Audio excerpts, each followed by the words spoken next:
அகில மீடியா நேயர்களுக்கு வணக்கம். இன்றைய உலக முக்கிய செய்திகள். முதலில் தலைப்புச் செய்திகள்.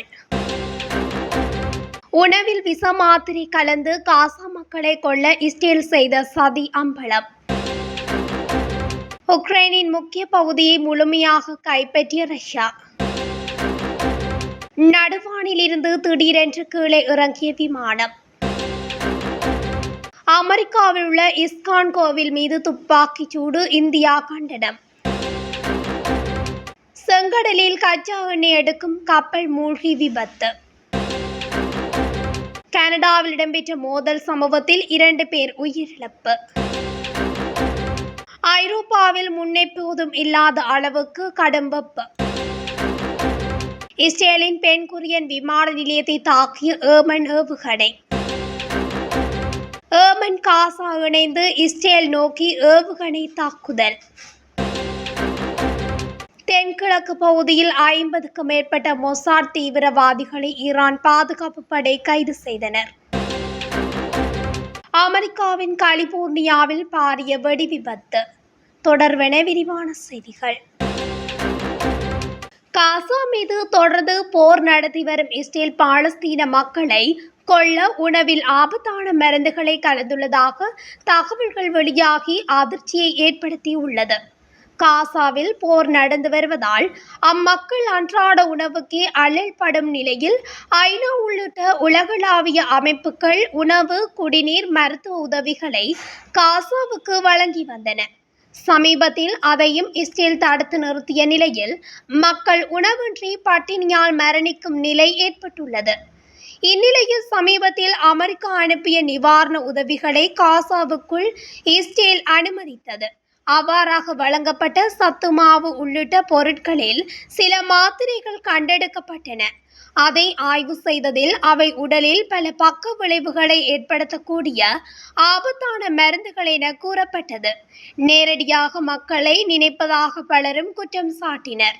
தற்போது காசாவின் அல்பக்கா கடற்கரையோர உணவக பகுதியில் பாலஸ்தீன மக்கள் சிலர் உணவு தேடி சென்றபோது இஸ்ரேல் ராணுவம் துப்பாக்கிச் சூடு நடத்தியதில் 23 பேர் கொல்லப்பட்டதாக தகவல்கள் வெளியாகியுள்ளது.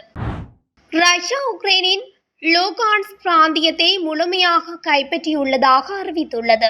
உக்ரைனின் லூகான்ஸ்க் பிராந்தியத்தில் ரஷ்யாவால் நியமிக்கப்பட்ட ஒரு அதிகாரி கடந்த 2022இல் ரஷ்யா சட்டவிரோதமாக இணைத்துக் கொண்ட இப்பகுதியை மாஸ்கோவின் படைகள் முழுமையாக ஆக்கிரமித்து விட்டதாக அறிவித்துள்ளார். கிரெம்ளினால் நியமிக்கப்பட்ட பிராந்திய தலைவர் லியோனிட் பேஷெனிக் ரஷ்ய அரசு ஊடகத்திடம் லூகான்ஸ்க் இப்போது முழுமையாக விடுவிக்கப்பட்டு விட்டது என்று தெரிவித்துள்ளார். இந்த கூற்று உறுதிப்படுத்தப்பட்டால் 3 ஆண்டுகளுக்கு மேலான மோதலுக்கு பிறகு லூகான்ஸ்க் ரஷ்ய ஆக்கிரமிப்பின் கீழ் முழுமையாக வரும் முதல் உக்ரைனிய பிராந்தியமாக மாறும் என தெரிவிக்கப்படுகின்றது.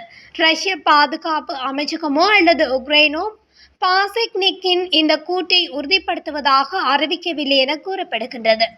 லூகான்ஸ்க் மற்றும் உக்ரைனிய பகுதிகள் மீதான ரஷ்யாவின் உரிமை கோரல்கள் சட்டவிரோதமானவை மற்றும் ஆதாரமற்றவை என்று உக்ரைன் தொடர்ந்து கூறி வருகிறது. ஷாங்காயிலிருந்து டோக்கியோ நோக்கி சென்று கொண்டிருந்த போயிங் 737 என்ற விமானம் நடுவானில் திடீரென்று 26,000 அடி கீழே இறங்கியதால் பரபரப்பு ஏற்பட்டுள்ளது. விமானம் திடீரென்று கீழே இறங்கியதை அடுத்து ஜப்பானில் கன்சாய் விமான நிலையத்தில் குறித்த விமானம் அவசரமாக தரையிறக்கப்பட்டுள்ளது. அமெரிக்காவின் உடட்டா மாகாணத்தில் ஸ்பானிஷ் போர்க் என்ற பகுதியில் இந்து மத கோவிலான இஸ்கான் ராதாகிருஷ்ணன் கோவில் உள்ளது. இந்த கோவில் மீது துப்பாக்கிச் சூடு நடத்தப்பட்டுள்ளது.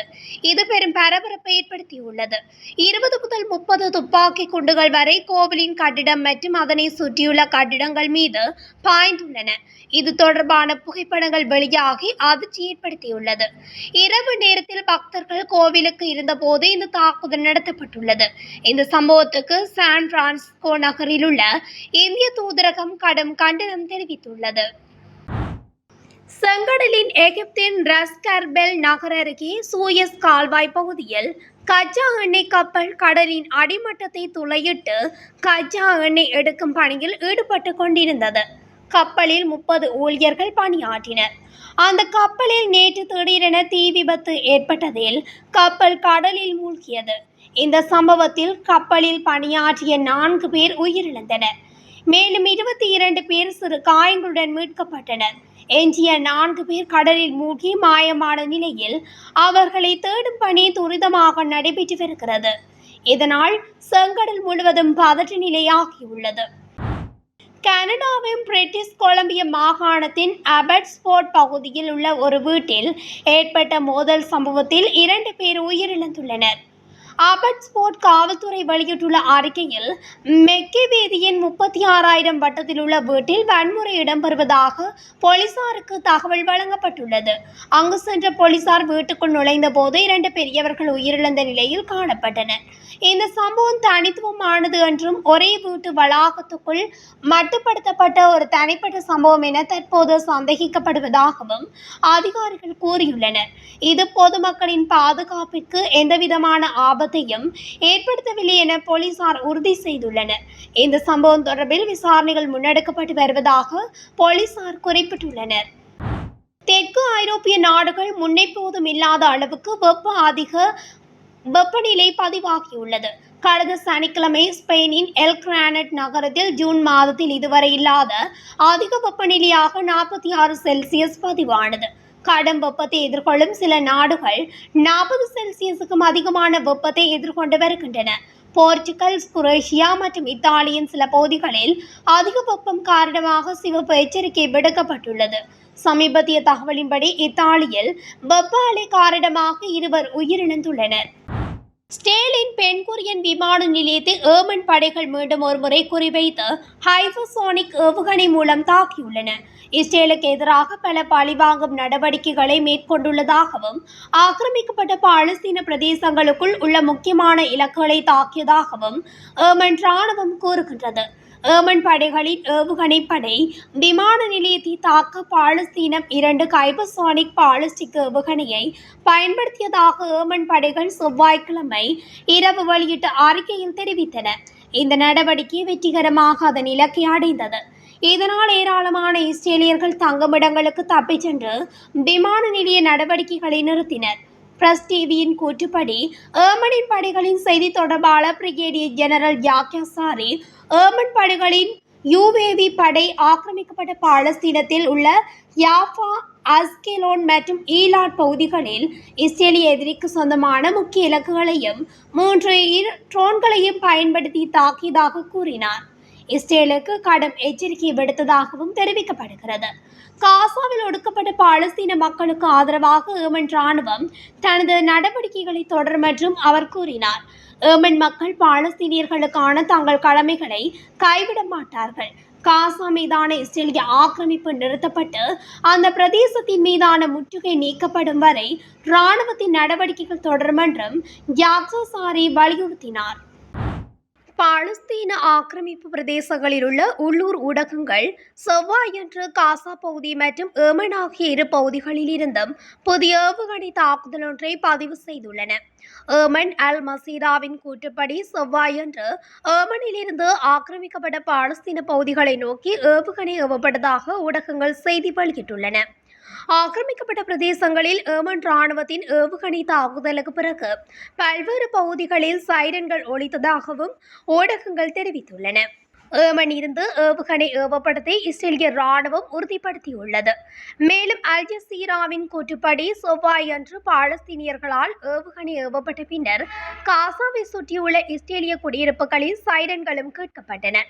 காசாவை சுற்றியுள்ள இஸ்ரேலிய குடியிருப்புகள் மீது காசாவிலிருந்து 2 ராக்கெட்டுகள் வீசப்பட்டதாகவும் இஸ்ரேலிய சேனல் 12 தொலைக்காட்சி தெரிவித்துள்ளது. அவர்களை தடுத்து நிறுத்த இஸ்ரேலிய பாதுகாப்பு அமைப்புகள் செயல்படுத்தப்பட்டன. இந்த ஏமன் காசா அணிந்து தாக்குதல் நடத்தியதில் இஸ்ரேல் கதிகலங்கியுள்ளதாகவும் தெரிவிக்கப்படுகிறது. ஈரானிய பாதுகாப்படையினரால் நாட்டின் தென்கிழக்கில் உள்ள சிஸ்தான் மற்றும் பலுசிஸ்தானில் 50 மொசாட் செயற்பாட்டாளர்கள் கைது செய்யப்பட்டதாகவும் மேலும் 2 முகவர்கள் நடவடிக்கைகளில் கொல்லப்பட்டதாகவும் உள்ளூர் ஈரானிய ஊடகங்கள் தெரிவித்துள்ளன.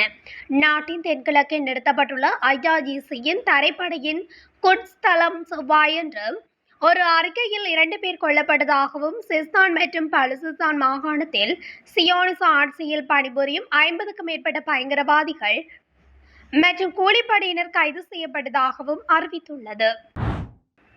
கலிபோர்னியாவில் செவ்வாய்க்கிழமை பிற்பகல் ஒரு பட்டாசு ஆலை வெடித்ததில் ஒரு பெரிய தீ விபத்து ஏற்பட்டுள்ளது. இதில் பல்லாயிரக்கணக்கான அடி உயரத்துக்கு வானத்தில் புகைமூட்டமாக கிளம்பியதாக அதிகாரிகள் தெரிவித்தனர். சாக்ரமெண்டோவிலிருந்து வடமேற்கே சுமார் 40 மைல் தொலைவில் உள்ள எஸ்பாடோவின் கிராமப்புற சமூகத்தில் குண்டுவெடிப்பு நிகழ்ந்ததாக யோலோ கவுண்டி ஷெரீப் அலுவலகம் தெரிவித்துள்ளது. இரவு 9 மணிக்கு பிறகு நடந்த செய்தியாளர் சந்திப்பில் எஸ்பாடோ தீயணைப்பு பாதுகாப்பு மாவட்ட தலைவர் கர்டிஸ் லாரன்ஸ் அப்போதில் சிறிய இடங்களில் ஏற்படும் தீயை அணைக்கும் பணியில் ஈடுபடும் அதே வேளையில் பிரதான தீயை சுற்றி ஒரு பாதுகாப்பான சுற்றளவை குழுவினர் இரவு முழுவதும் பராமரிப்பாளர்கள் கண்காணித்ததாகவும் தெரிவிக்கப்படுகிறது. செவ்வாய்க்கிழமை மாலை 6 மணிக்கு பிறகு ஒரு பெரிய வெடிச்சத்தம் கேட்டதாகவும், அதை தொடர்ந்து மீண்டும் பட்டாசு வெடித்ததாகவும் நேரில் பார்த்தவர்கள் தெரிவித்தனர். இதனால் பல தெருக்கள் மூடப்பட்டதாகவும் தெரிவிக்கப்படுகிறது. இத்துடன் அகில மீடியாவின் இன்றைய உலக முக்கிய செய்திகள் நிறைவடைகின்றன. தொடர்ச்சியாக செய்திகளை அறிந்து கொள்ள அகில மீடியாவுடன் இணைந்திருங்கள். நன்றி, வணக்கம்.